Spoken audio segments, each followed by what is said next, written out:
Hey, race fans. Welcome to Talking Stock. Let's go.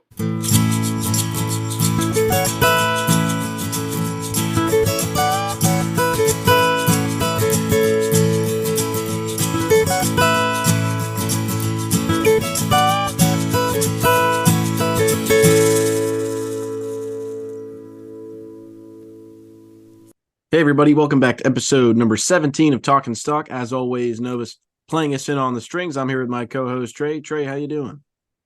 How? I'm doing great. Football is back, even though our Pittsburgh Steelers had a rough one this weekend, if you will. Maybe not as bad as some other teams, uh, but it was a tough one. It was not pretty to see, but we had some good racing. Pretty excited to talk about it. So For sure. Definitely a whooping from the West Coast coming to Pittsburgh and just cleaning the Steelers out. Not a great look for us, but long NFL season, things change. That being said, the Fighting Irish and Nittany Lions both in the AP top 10 at the moment, so we have that to look forward to on top of the racing, but couldn't really get too much better than Kansas this past weekend. What used to be, I feel like, a dreaded track for fans has turned into, in the next gen car, these mile and a half tracks, Kansas specifically. That's a great track for racing. We got that on Sunday, and it results in Tyler Reddick being guaranteed into the round of 12 going to victory lane. just as I predicted, yeah, Tyler ran great. That 45 has just been awesome at Kansas. I think that it's the same car that won both races last year. I think I had heard that. So I don't know if they ran it in the spring. So I don't know if that makes it 3 of 4 with that car or 3 for 3. So either way, really impressive showing for the 45. Yeah, great showing there from Tyler Reddick, no doubt. 2311 continues to be very solid at that track, but really the Toyotas qualified well. It was a Christopher Bell on the pole, Yes. Seabell pole. Hamlin led a lot of laps, but the lone regular season champion, Martin Truex Jr., gets a flat tire in the right rear earlier, cleans him out, ends his day early, and the regular season champ is -7 on the cut heading to Bristol. How do we feel about that, Trey? Yeah, Martin's got to be nervous headed into this one. 7 points is very doable. It's certainly not impossible. It's something I think that Martin gets done this weekend, but something silly happens again, and his season's over a lot sooner than a lot of people thought. I think that Goodyear did find a little puncture in that tire when they did their investigation of it during the race. Doesn't matter what happened, it messed up somewhere. He hit something, did something, and he found himself in the wall. And that could be the end of his season. I think I saw he's only accrued like 23 points or something so far in the playoffs, which is really bad considering how good he's been all year. But I think he bounces back this weekend and just barely gets himself into the round of 12. Yeah. I think we see an early exit for Martin Truex. These first couple of weeks have reminded me a little bit of the inconsistencies that they've had in 2022. I hate to say a team that was so dominant for so long on so many different types of tracks. I just don't think that Bristol lines up well for him. Being in the -7 department, as far as the cut line, I don't see it. I think that they're going to be going home.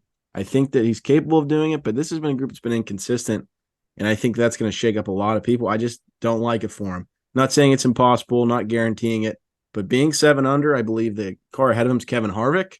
So Ford's been pretty solid this track. Kevin Harvick's going out in his final season. I just don't think that this lines up well for Martin Truex. But, it's all about luck. And speaking of luck, another impressive showing for the 11 group this past weekend at Kansas. 2 weeks in a row, they led a lot of laps. 2 weeks in a row, it didn't go their way. Obviously, a late race caution for Chris Buescher and the 17 car with about 12. No, it was less than that. It was about 6 to go. So ends in a NASCAR overtime. Some cars take 2 tires, and it was just a shuffle, mad dash. You saw Daniel Suarez sinking like a stone through the field. And at the end of the day, it was a shootout between Tyler Reddick and Denny Hamlin. I think the difference was the restart. Reddick got a way better jump, and I'm not sure if it would have changed much, but obviously an aggressive block from the 43 was fighting for a good finish for probably only like the third time this year, and that kind of got in the way of any sort of late run. So a disappointing run for the 11 group in the end, but I think that they've been very dominant this playoffs, Trey. I think that they're looking good going forward.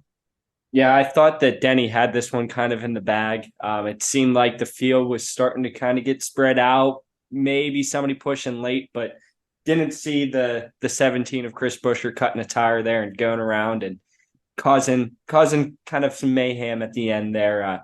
Got, like you said, some guys stayed out. Some guys took 2 tires, but ultimately the guys that took 4 were the fastest in the field in those last couple of laps. Denny had a terrible restart. It looked like he almost like fell asleep. I think in his post race, he said that he saw, I believe Kyle Larson was behind him, kind of letting off a little bit. So he wanted to fall back to his bumper to get the push forward. And when he did that, he just couldn't get going. And so then it ended up being a little too late to come back and catch Reddick there. But it was an extremely aggressive block by Eric Jones. Not that I necessarily hate it. I think that's the uniqueness to this sport, is that every driver is racing in playoff races, even if they aren't in the playoffs. So you kind of get some of those. Well, should he have thrown that aggressive of a block because he's not in the playoffs? I think personally, yes, like you should race it like it's any other race throughout the year. But I'm sure that some of you Hamlin fans have some differing opinions.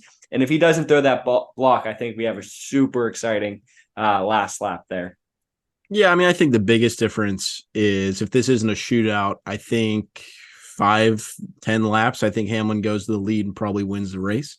I think that's the bigger story. Unfortunately, it was a late race restart, and it was overtime. There's an important distinction to make. I think a lot of people think with Denny Hamlin and his media comments that 2 things can be true. Eric Jones can do what he does, and it'd be all right. And the second part is it could piss me the hell off. I think it was definitely annoying. I think it stunted a run. And from a fan's perspective, get the hell out of the way. You mean nothing. Your season sucked. Don't get in the way. But I really do like Eric Jones. I don't think he's a bad driver. I think that he'll be extremely successful when Legacy goes to Toyota. So keep an eye on that. But of course, I don't like it as a Hamlin fan. I think it's hard to say it cost you a win because it is hard to pass. But it deprived us all of a great finish. Let's all agree on that. But as far as controversy goes, the last restart, we saw holding hands between the 5 and 9 car leaving pit road. We've seen this before between Kyle and Chase, but now it's another dust up. Is this something more, or is this just it happened? It's in the moment. It's gone. And I think I was listening to XM radio with Dave Moody, and they had mentioned that, this will probably be something that's out of the news cycle by next week. Yeah, I think that this is a big nothing burger. Once again, I think we saw last week with Suarez and Bowman, some frustration boiled over from a rough year. A little bit of that. You can see that in Chase Elliott, even more so than what Bowman and Suarez. They're not expected to compete for a championship as much as Chase Elliott is. So I think Elliott got a little frustrated with Kyle there. Like Kyle said, I think he'll watch that replay and realize that there was really nowhere for Kyle to go. In his post-race interview, Chase Elliott acted as if not a single thing happened there. But I think that if worse comes to worse, Mr. H will sit the 2 of them down and they'll work through it. I don't see this being a news story moving forward. I don't see any further like on track retaliation or any feuds within that organization moving forward. I think pretty much a whole lot of nothing. Yeah, I'd have to agree with that. Of course, Chuckles was himself in the post race. I wasn't expecting anything less. Not a lot of personality from Chase almost ever when it comes to that sort of thing. I think people really want this to be, and I think it's fans projecting the reality that, Kyle Larson is a better race car driver, but that doesn't take away from the fact that Chase Elliott is also a very good race car driver and a champion. But I think that on both sides of that aisle, fan-wise, they want the other to know that the other one is a good driver. But most of all, in that organization, there's room for a stable of champions, and that's why they have had a stable of champions for a very long time. I think people want to turn this into Jimmy and Jeff. That was sort of a unique situation. I think the loss of Ray Evernham probably stunted Jeff's championship chances prematurely more than anything that happened with Chad and Jimmy over that 7 championship run. People just like the drama I don't think that there's anything there. I think Chase Elliott next season's a championship contender because he drives Mr. H's equipment. And as far as this season's concerned, neither one of these guys, if they're out of the playoffs, if William Byron's racing for it, are they going to get involved? Or if Kyle's going for the championship this season, you're going to see Chase get involved. That just doesn't happen there. So the reality is what it is. I think it's an on-track dust-up, and I think it's nothing more than a frustrating season, ending up with a frustrating bump, and I think everybody will move on. But as we move to the Roval, I'm sure that the fortunes of Chase Elliott will change a little bit because I would expect him to run up near the front because that's his track, to be honest with you. I like him there at the Charlotte Roval. But as we go there in a couple weeks, I didn't mean to say this coming weekend. As we go there in a couple weeks, there will be stage racing. And that's, I don't know. There's fans that are happy. There's fans that are not. I like the fact that it's been consistent. Not having stage breaks to this point. So jumping back to it, I think is silly, but I think that it's all right in the sense that it's going to be consistent with the rest of the playoff format. Yeah, it's an interesting change of events there for NASCAR. I think I would have rather them wait till next year to bring back the stage breaks at the road courses. That's what it's been throughout the year. Whether you like it or you don't, that's the way it's been. I know it's a little bit different than every other track that we go to. I think that this does benefit maybe some of those guys that aren't as well versed on the road course. It gives them an opportunity to mess a little bit with the pit strategy to get themselves either up to the front heading into the third stage, or possibly take a stage that they probably shouldn't have and get those stage points and salvage a otherwise probably mediocre day. Either way, I'm kind of torn on which direction I like. I somewhat enjoyed the road courses without the cautions, that it was pretty fluent, but at the same time, they can get pretty boring pretty quick when there's not a lot of action going on because the field is not as bunched together. But I did see that they are moving the restart zone back like they have done at some of the other road courses to prevent that huge pile up in the first turns. So I think that should help and kind of get maybe the best of both worlds there. Yeah, I agree with that. Unfortunately, a lot of these stage break road course races just turn into wreck fests, which I don't enjoy. We've spent a lot of time on that this season. I don't really care to bring it up again, but the fact of the matter is with the restart zone changing, hopefully we don't get that. The biggest thing when it comes to being a fan, I like to be consistent with the racing that we're getting. I probably wouldn't have changed it to this point in the season because that's what the standard's been, but this is the lone road course race in the playoffs, so it checks out that they should add it to the stage breaks like the rest of the playoff races. I mean, there's an argument either way. You can argue that till the cows come home, but either way, that won't be a race that I'm super excited for because the Franken courses typically suck. But moving on from that, this week we have the Bristol Night Race, a marquee event and crown jewel for NASCAR. Trey, there's no dirt there this weekend, but when you were there was no dirt. So what can we expect? Yeah, thank God that the dirt is gone. This weekend is, as you put it, a crown jewel of NASCAR, of motorsports.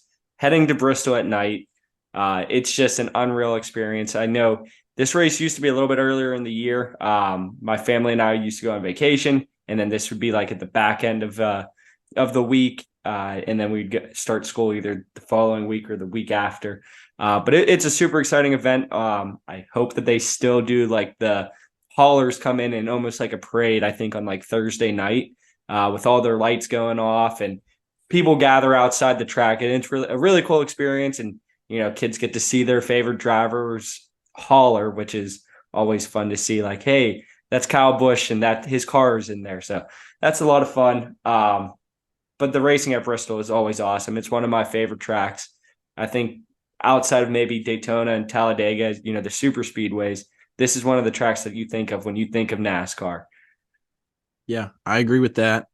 Super exciting track, super exciting night. The marquee event, hopefully it lives up to that. I think it will in an elimination round, especially with the regular season champ being out right now. So I think that will build a tremendous storyline. But the last time we were there with no dirt, the winner was Chris Buescher, who's been playing a hot hand for about the last month. So, Trey, do you think anybody has anything for this RFK group, specifically Chris Buescher? I think they're going to be tough to beat. This is kind of where Chris started his reign of dominance, if you will. Hadn't done much in the beginning portion of his career, and then last year got a win here and propelled that into 3 now this year. So really exciting stuff from the 17 and from that RFK group. I wouldn't be surprised if I see Brad or Chris in victory lane this weekend. But I think there's a couple other guys that we'll get into that could give them a run for their money. Yeah, I think it's going to be a really exciting race. I'm hoping that the improvements to the short track package shine through and give us a fantastic race this weekend, this Saturday at Bristol. But as we get into our race predictions, we'll kind of go over last week. Trey nailed it. It came down to that restart. Tyler Reddick winning. I had Hamlin winning, so the points were a quick flip. The regular season standings are now 26 Trey to 19 Kyle. So it was +6 for Trey on the weekend. It was +2 for me, for Denny and Tyler. And Trey, this weekend at Bristol, who do you got going to victory lane? Before I get into those picks, I just got to say it finally feels good. It's been a while since I have picked the winner. I think the last one was Ross Chastain at Nashville. So really excited about that. And I think I got another one for this weekend. He's ran fairly well the last 2 weeks, despite starting at the back of the pack for some incidents in qualifying and practice. But I'm going to take the king of Bristol, Kyle Busch, to get win number 9 at Bristol. Wow. I like that pick. I think that would be a big momentum swing for them, most of all. They've been needing it. Not that their finishes have been bad, but their starting points have been rough. They just could use some good luck. So I would definitely be interested to see that happen and see where that takes this RCR group through the playoffs. As for myself, I am going to stick with Roush Fenway Keselowski, and specifically Keselowski. I think the 6 finally goes to victory lane. It'll be Brad's first win as an owner driver, and I think he'll be holding the sword when it's all over here at Bristol. Certainly a good pick, considering I have Brad in my top 3 of 5, along with Kyle, and joining them, the other Roush Fenway Keselowski driver and Chris Buescher there. I think those guys have had a lot of speed. They're going to continue to have a lot of speed. This is a track they can go out and dominate. So really excited for it. Yeah, definitely. As far as my 3 of 5, I'll go with another Kyle. Kyle Larson led a lot of laps last year. I would expect him to do the same. So overall, I'll go with the 5, 6, and 17 ringing me through the final round of the round of 16. All good picks. I think that definitely leaves some people maybe on the outside looking in into the playoffs, such as Martin Truex, which I think that kind of brings us here to our Twitter question of the day. And it is, should the regular season champ get an automatic pass to the round of 12, or is the 15 bonus points enough? In my opinion, I think that his bonus points are enough. NASCAR has come up with so many gimmicks. I think, kind of shoots and laddering somebody into the round of 12 would be kind of ridiculous. I think that he got his points. He was rewarded with the point system that is in place for his running as a regular season. Overall, I've been very vocal that I feel like an old Winston Cup point style is the best way to determine the NASCAR champion, because you have so many weeks of racing, and the best at the end of that should be standing. So the fact that there even is a regular season is kind of made up to me. So in my opinion, the 15 bonus points is enough, and in most years is going to be kind of an automatic pass anyway. It will be odd not seeing Martin. He's one of the guys that I root for on a weekly basis. So I do hope that he pulls through, but I've just got a bad feeling about it for him at this week. And it's really been hard to pass. So if they don't qualify well, which the Toyotas kind of haven't at these road courses, I'm sorry, not road courses, at Bristol, last year they struggled. So we'll see. I don't know. It's hard to pass. I think if he gets mired in traffic, has another mix up, being in the position that he's in, -7, it's hard to gain. No, that's certainly a fair point. I'll preface this with saying I think that Martin still moves on to the round of 12. I think he has a good enough showing this weekend to get himself in. But I'm going to disagree with you. I think that we see it in other sports. We see it when you go to the playoffs. You see it in football, that the top seed gets an automatic bye to the next round. So I think it's kind of fair. It prevents what we've seen the last 2 weeks. And there's only so much you can do to prevent bad luck. But I don't think that Martin's been terrible the last 2 weeks, especially this past weekend. There's not a whole lot you can do when the tire kind of gives out on you like that. So I think getting them into a position that they don't have to worry about, they kind of have 3 free races to figure themselves out. It gives even more incentive to go out and win the regular season championship. The 15 bonus points is always great. And like you said, most years it shouldn't matter. You should pretty much get in on that, because if you're first in points, I would assume that you also won several races, have some stage wins. So you're probably looking at 25 to 30 points at least up on the rest of the field, or 25 to 30 additional points. That doesn't mean you're going to be that many up on the field.